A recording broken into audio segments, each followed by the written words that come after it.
Hello everyone. In the very next previous class, we have discussed about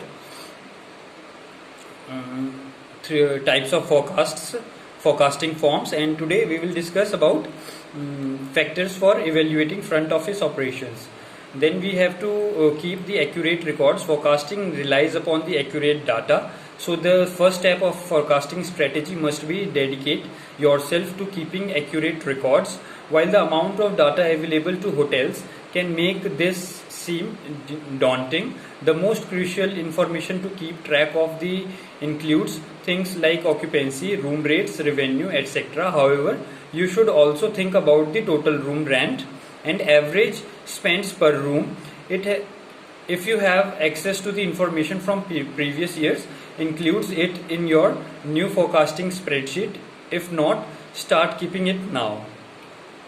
Then we have make use of historical data. The best tool you have available to you when forecasting demand for rooms is historical data, because the past can be good indicator of the future, although it is not 100% guarantee. If you notice certain trends like an upturn every June or an increase in the business booking every December, it is usually makes sense to forecast similar spike in demand.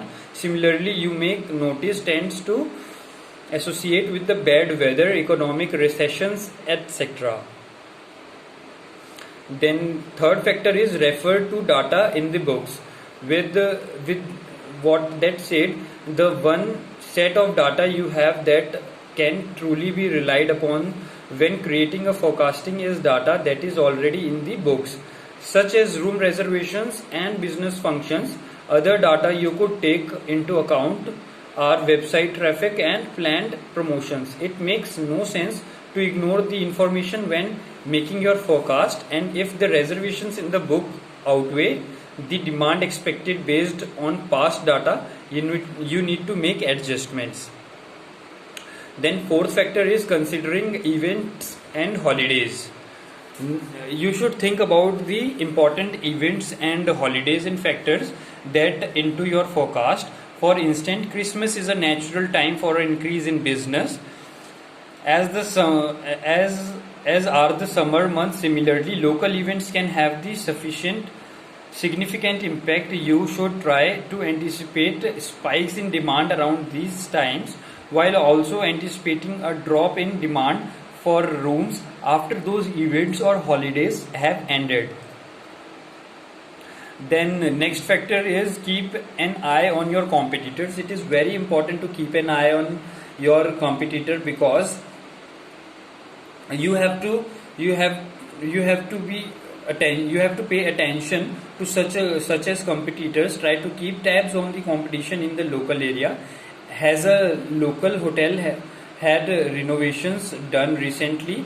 Has a new hotel or holiday home opened in the area? These are all factors which can hurt future demand. At the same time, competitors closing or relocating could mean a potential increase in business for your hotel.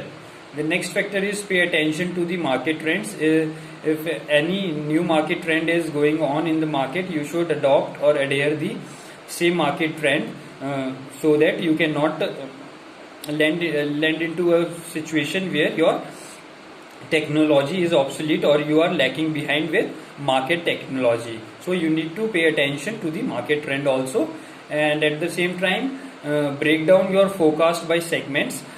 You should not forecast for very long, or if you are forecasting for very long, then you have to break down your forecasting into small segments, so that at every point of forecasting or analyzing your operations, those forecasting segments will help you out in taking decisions while operating the business.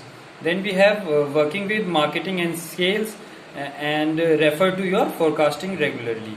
You need to refer your forecasting techniques regularly, so that you will not lag behind without any failure of your forecasting data. These all factors which you need to consider, or you need to take care, or you need to pay attention towards these factors, so that your forecasting happens very accurately, and you should be able to follow the forecasts for in future time. This is it with the unit, and with the very next class we will discuss about next unit, which is budgeting. We will discuss in next class. Thank you.